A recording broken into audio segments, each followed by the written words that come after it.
दुर्गा सप्तशती के पूरे अध्याय आपको इस भक्ति चैनल में मिलेंगे। अब हम आपको चतुर्थ अध्याय सुनाते हैं। सिद्ध की इच्छा रखने वाले पुरुष जिनकी सेवा करते हैं तथा देवता जिन्हें सब ओर से घेरे रहते हैं, उन जया नाम वाली दुर्गा देवी का ध्यान करें। उनके श्री अंगों की आभा काले मेघ के समान श्याम है। वे अपने कटाक्षों से शत्रु समूह को भय प्रदान करती हैं।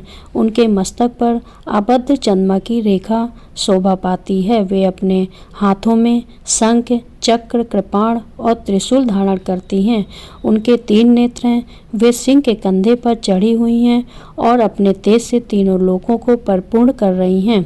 ऋषि कहते हैं, अत्यंत पराक्रमी दुरात्मा महिषासुर तथा उसकी दैत्य सेना के देवी के हाथ से मारे जाने पर इंद्र आदि देवता प्रणाम के लिए गर्दन तथा कंधे झुकाकर उन भगवती दुर्गा का उत्तम वचनों द्वारा स्तवन करने लगे। उस समय उनके सुंदर अंगों में अत्यंत हर्ष के कारण रोमांच हो आया था। देवता बोले, संपूर्ण देवताओं की शक्ति का समुदाय जिनका स्वरूप है तथा जिन देवी ने अपनी शक्ति से संपूर्ण जगत को व्याप्त कर रखा है, वह समस्त देवताओं और महर्षियों की पूजनीय उन जगदम्बा को हम भक्तिपूर्वक नमस्कार करते हैं। वे हम लोगों का कल्याण करें।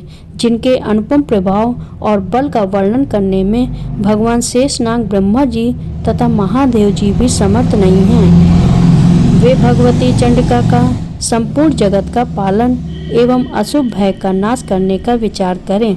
जो पुण्यात्माओं के घरों में स्वयं ही लक्ष्मी रूप से, पापियों के यहाँ दरिद्र रूप से, शुद्ध अंतःकरण वाले पुरुषों के हृदय में बुद्धि रूप से, सत्पुरुषों में श्रद्धा रूप से तथा कुलीन मनुष्य में लज्जा रूप से निवास करती हैं, उन आप भगवती दुर्गा को हम नमस्कार करते हैं। देवी, आप संपूर्ण विश्व का पालन कीजिए। देवी, आपके इस अचिंत्य रूप का असुरों का नाश करने वाले भारी पराक्रम का तथा समस्त देवताओं और दैत्यों के समक्ष युद्ध में प्रकट किए हुए आपके अद्भुत चरित्रों का हम इस प्रकार वर्णन करें। आप संपूर्ण जगत की उत्पत्ति में कारण हैं। आप में सत्वगुण, रजोगुण और तमोगुण, ये तीनों गुण मौजूद हैं, तो भी दोषों के साथ आपका संसर्ग नहीं जान पड़ता। भगवान विष्णु और महादेव जी आदि देवता भी आपका पार नहीं पाते। आप ही सबका आश्रय हैं। यह समस्त जगत आपका अंशभूत है, क्योंकि आप सबकी आदिभूत अव्यकृता परा प्रकृति हैं।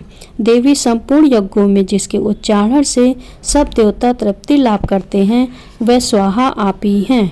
इसके अतिरिक्त आप पितरों की भी तृप्ति का कारण हैं। अतः एवं सब लोग आपको स्वधा भी कहते हैं। देवी, जो मोक्ष की प्राप्ति का साधन है, अचिंत्य महाव्रत स्वरूपा है, समस्त दोषों से रहित जितेंद्रिय तत्व को ही सार वस्तु मानने वाले तथा मोक्ष की अभिलाषा रखने वाले मुनिजन जिसका अभ्यास करते हैं, वह भगवती पराविद्या आप ही हैं।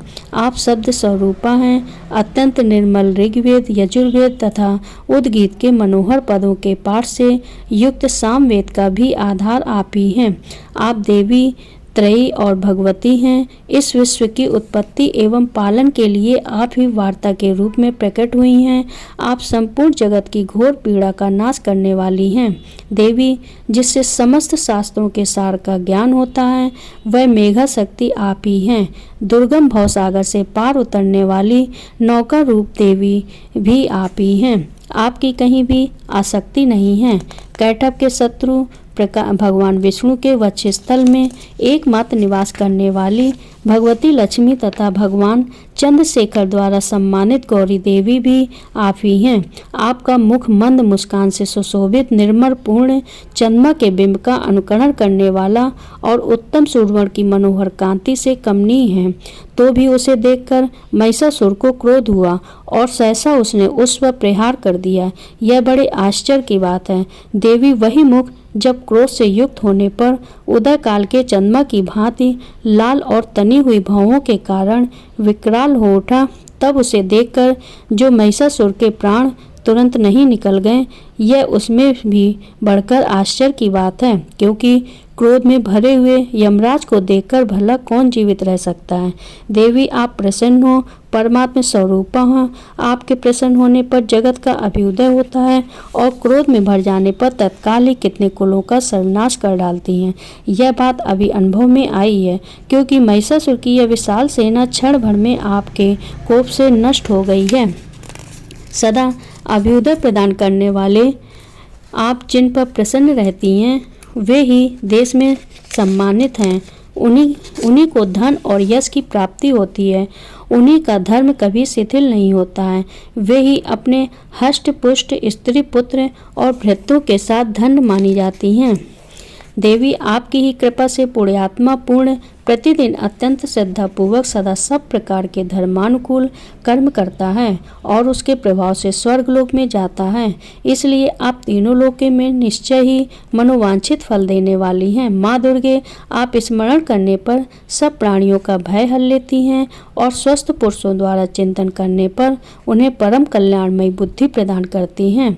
दुख दरिद्रता और भय हरने वाली देवी आपके सिवा दूसरी कौन है, जिसका चित्त सबका उपकार करने के लिए सदा ही दयाद्र रहता हो। देवी इन राक्षसों के मारने से संसार को सुख मिले तथा ये राक्षस चिरकाल तक नरक में रहने के लिए भले ही पाप करते रहे हों, इस समय संग्राम में मृत्यु को प्राप्त होकर स्वर्गलोक में जाएं। निश्चय ही यही सोचकर आप शत्रुओं का वध करती हैं। आप शत्रुओं पर शस्त्रों का प्रहार क्यों करती हैं? समस्त अस्त्रों को दृष्टिपात मात्र से ही भस्म क्यों नहीं कर देती? इसमें एक रहस्य है। ये शत्रु भी हमारे शस्त्रों से पवित्र होकर उत्तम लोकों में जाएं। इस प्रकार उनके प्रति भी आपका विचार अत्यंत उत्तम रहता है। खड़ग के तेज पुंज की भयंकर दीप्ति से तथा आपके त्रिशूल के अग्रभाग की घनीभूत प्रभा से चौंधियाकर जो आंसुओं की आंखें फूट नहीं गईं, उसमें कारण यही था कि वे मनोहर रश्मियों से युक्त चंद्रमा के समान आनंद प्रदान करने वाले आपके इस सुंदर मुख का दर्शन करते थे। देवी आपका शील दुराचारियों के बुरे बर्ताव को दूर करने वाला है। साथ ही यह रूप ऐसा है जो कभी चिंतन में भी नहीं आ सकता और जिसकी कभी दूसरों से तुलना भी नहीं हो सकती, तथा आपका बल और पराक्रम तो उन दैत्यों का भी नाश करने वाला है जो कभी देवताओं के पराक्रम को भी नष्ट कर चुके थे। इस प्रकार आपने शत्रुओं पर भी अपनी दया ही प्रकट की है। वरदायिनी देवी आपके इस पराक्रम की किसके साथ तुलना हो सकती है, तथा शत्रुओं को भय देने वाला एवं अत्यंत मनोहर ऐसा रूप भी आपके सिवा और कहाँ है। हृदय में कृपा और युद्ध में निष्ठुरता, ये दोनों बातें तीनों लोकों के भीतर केवल आप में ही देखी गई हैं। मात आपने शत्रुओं का नाश करके इस समस्त त्रिलोकी की रक्षा की है। उन शत्रुओं को भी युद्ध भूमि में मारकर स्वर्गलोक में पहुंचाया है तथा उन्मत्त दैत्यों से प्राप्त होने वाले हम लोगों के भय को भी दूर कर दिया है। आपको हमारा नमस्कार है। देवी आप शूल से हमारी रक्षा करें। अंबिके आप खड़ग से भी हमारी रक्षा करें तथा घंटा की ध्वनि और धनुष की टंकार से भी हम लोगों की रक्षा करें। चंडके पूर्व पश्चिम और दक्षिण दिशा में आप हमारी रक्षा करें तथा ईश्वरी अपने त्रिशूल को घुमाकर आप उत्तर दिशा में भी हमारी रक्षा करें।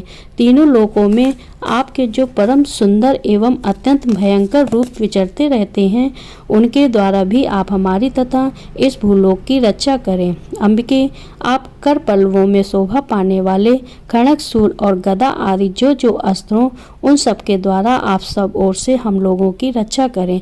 ऋषि कहते हैं, इस प्रकार जब देवताओं ने जगन माता दुर्गा की स्तुति की और नंदन वन के दिव्य पुष्पों एवं गंध चंदन आदि के द्वारा उनका पूजन किया, फिर सबने मिलकर जब भक्ति पूर्वक दिव्य धूपों को सुगंध निवेदन की, तब देवी ने प्रसन्न वदन होकर प्रणाम करते हुए सब देवताओं से कहा।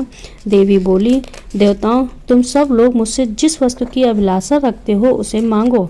देवता बोले, भगवती ने हमारा सब इच्छा पूर्ण कर दी। अब कुछ भी बाकी नहीं है, क्योंकि हमारा यह शत्रु महिषासुर मारा गया। महेश्वरी, इतने पर भी यदि आप हमें और वर देना चाहती हैं तो हम जब जब आपका स्मरण करें तब तब आप दर्शन देकर हम लोगों के महान संकट दूर कर दिया करें। तथा प्रसन्न मुखे अंबिके, जो मनुष्य इस स्तोत्रों द्वारा स्तुति करे उसे वित्त, समृद्धि और वैभव देने के साथ ही उसकी धन और स्त्री आदि संपत्ति को भी बढ़ाने के लिए आप सदा हम पर प्रसन्न रहें। ऋषि कहते हैं, राजन, देवताओं ने जब अपने तथा जगत के कल्याण के लिए भद्रकाली देवी को इस प्रकार प्रसन्न किया तब वे तथास्तु कहकर वहीं अंतर्ध्यान हो गईं। भूपाल, इस प्रकार पूर्व काल में तीनों लोकों का हित चाहने वाली देवी जिस प्रकार देवताओं के शरीरों से प्रकट हुई थी वह सब कथा मैंने कह सुनाई। अब पुनः देवताओं के उपकार करने वाली वे देवी दुष्ट दैत्यों तथा शुम्भ निशुम्भ का वध करने एवं सब लोगों की रक्षा करने के लिए गौरी देवी के शरीर से जिस प्रकार प्रकट हुई थी वह सब प्रसंग मेरे मुँह से सुनो। मैं उसका तुमसे यथावन वर्णन करता हूँ। ओम दुर्गाय नमः। आगे आपको 5वां अध्याय बताएंगे।